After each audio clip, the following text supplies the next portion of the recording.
0, 1, 2, 3. Let's get started.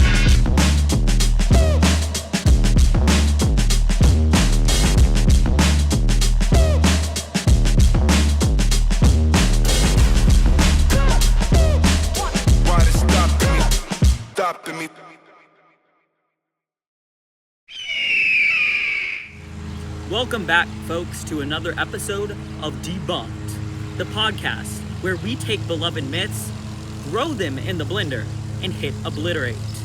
Today's episode, the American Dream. Big scam or nah? Spoiler, it's the first one. I'm your host, Evan, and joining me today are two very special guests.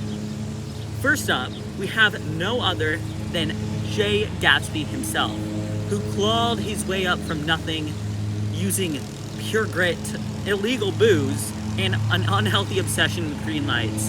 Welcome, Gatsby. Thank you, Old School. I'm thrilled to be here. And by thrilled, I mean emotionally fragile and spiritually hollow. That's the energy we love here at Debunked. And joining us as well, we have Gerard, a local reporter who witnessed the tragic events at the river, where a very young boy literally drowned in search for meaning.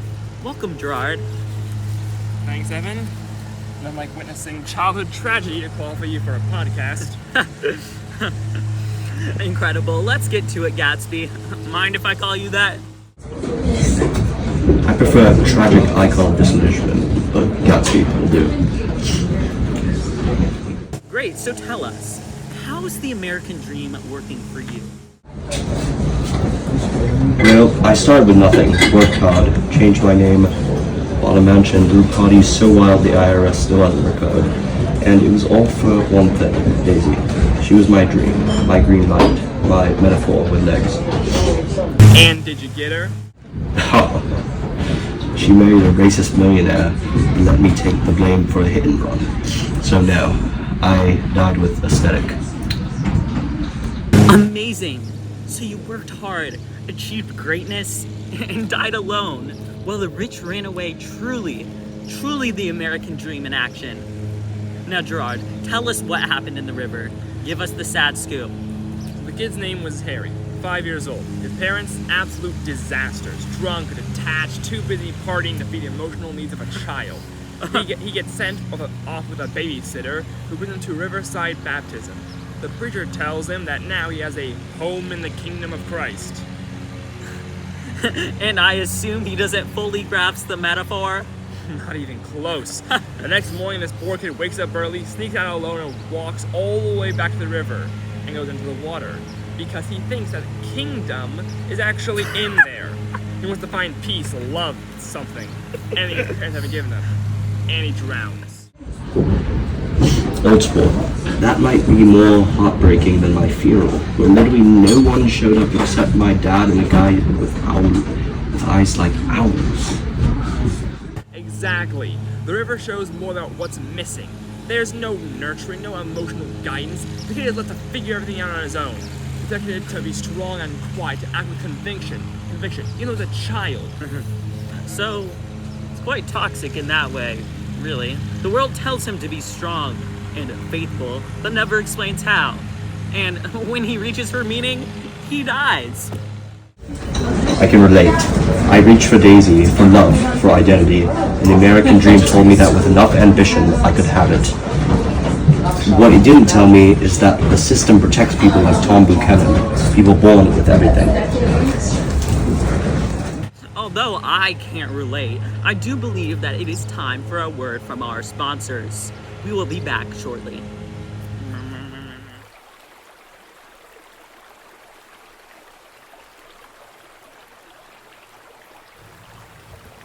Have you ever made a choice that felt right in the moment, but ended in regret? Have you ever followed a dream only to realize that it led you somewhere darker than you have ever imagined? Harry did. In the river, he believed escape would bring him peace. He trusted the illusion that freedom meant isolation, that running away from pain would lead to healing. But in the end, Harry made a disillusioned choice, one that cost him everything. At New Path Counseling, we're here to help you make better choices. We guide people like you through the hard moments, the turning points, the crossroads, the quiet doubts. We won't give you empty promises or shortcuts. We'll walk with you, step by step, as you find clarity, healing, and strength to move forward the right way. You don't have to face your decisions alone. You don't have to become another story of what could have been. And don't be like Harry. Let us help you write a different ending. Call us today or visit newpathcounseling.org. The future is yours to shape.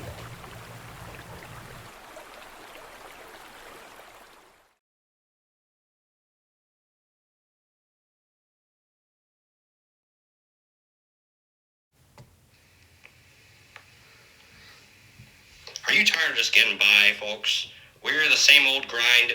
Well, hold on to your hats, because the weight of opportunity is calling your name. Here in America, the streets aren't paved with gold, no sir, but they are paved with possibility. We're talking about the American dream, friends. A dream where a fellow with a strong back and a bright idea can roll up his sleeves and build himself a life. Maybe you see yourself owning a little shop down Main Street, a bell jingling merrily as customers come and go. Or perhaps you envision a cozy little home with a porch swing where the laughter of your children fills the air. It ain't about fancy ideas, titles, or inherited fortune, see? It's about honest work, grit, and believing in yourself. It's about the chance to climb that ladder step by step and make something truly your own. Think of the inventions coming out of garages across this great nation. The automobiles that whisk us away on adventures. The wireless marvels bringing music and news right into your parlor. This is a time of progress, a time of growth, a time where anything is possible if you're willing to work for it. So, are you going to sit on the sidelines, watch an opportunity pass you by? Or are you going to grab a hold of the American dream with both hands? It's waiting for you, right here, in the land of free and the home of the brave. Don't just dream it, live it. This is America, and your chance is now. Folks, the opportunity lays before you. Now hurry up and get it while you still can. Call 1-800-AMERICA.SCAM for your free offer now.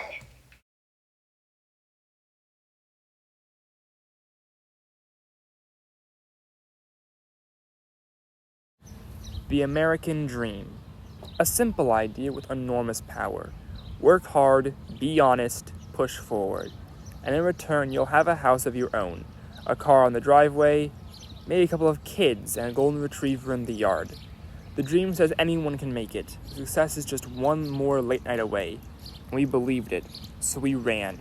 We ran through school, into college, into internships and entry-level jobs, and endless promotions. We ran until we owned more than our parents ever did. We got the house, the mortgage, the degree, the title. The smile we wore said, "I made it." But the bags under our eyes whispered, "At what cost?"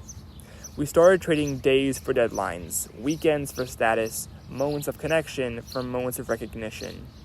We stopped asking ourselves what we wanted, only what came next. Vacation turned into phone calls. Hobby turned into side hustles. Friends became networks. Family became calendar slots. And slowly, the dream stopped feeling like a dream. It started feeling like a treadmill, one we couldn't step off of, because stepping off meant failure, and we were told to never fail. But here's the truth. The American dream never warned us that success could be a cage, that the pursuit of more could leave us with less. Less time, less meaning, less of ourselves. We reached for the stars and lost touch with the ground beneath our feet. So ask yourself, when you get there, will it have been worth what it cost? Or will you realize, too late, that in chasing the dream, you forgot to live?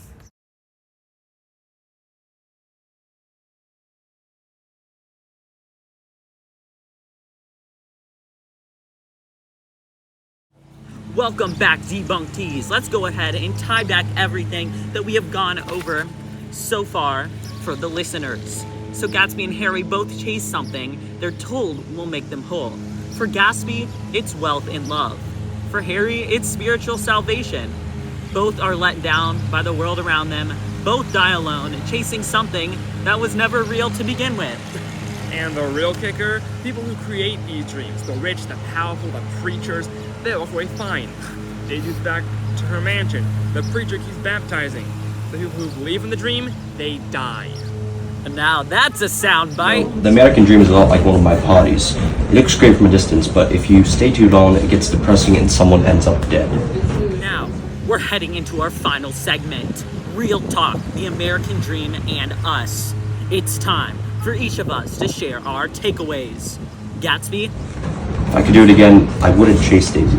I'd chase peace. Maybe plant a garden. But I never learned how to dream small. The American dream told me to want everything, and it gave me nothing. I saw a kid walk into a river because no one taught him it was okay to be confused. The American dream didn't just fail him, it never gave him a chance. It told him there was a place for him if he was good and faithful, but there wasn't. Not in that river, not in that house, not anywhere. I used to think that the American dream meant working hard and getting rewarded. But now I see it's more like a trapdoor. Open for some, rigged shut for others. Gatsby, Harry, they both tried. They both lost. And no one came to help. So what have we learned, listeners? The American dream promises success, belonging, and meaning, but only delivers if you already have the privilege to access it. Gatsby dies with a mansion and no love. Harry dies with faith and no guidance. The dream fails them both. Thank you for tuning into Debunked, the American Dream. If you like this episode, share it with someone who still thinks meritocracy is real. Until next time, question the dream, dodge the river, and don't fall in love with girls named Daisy.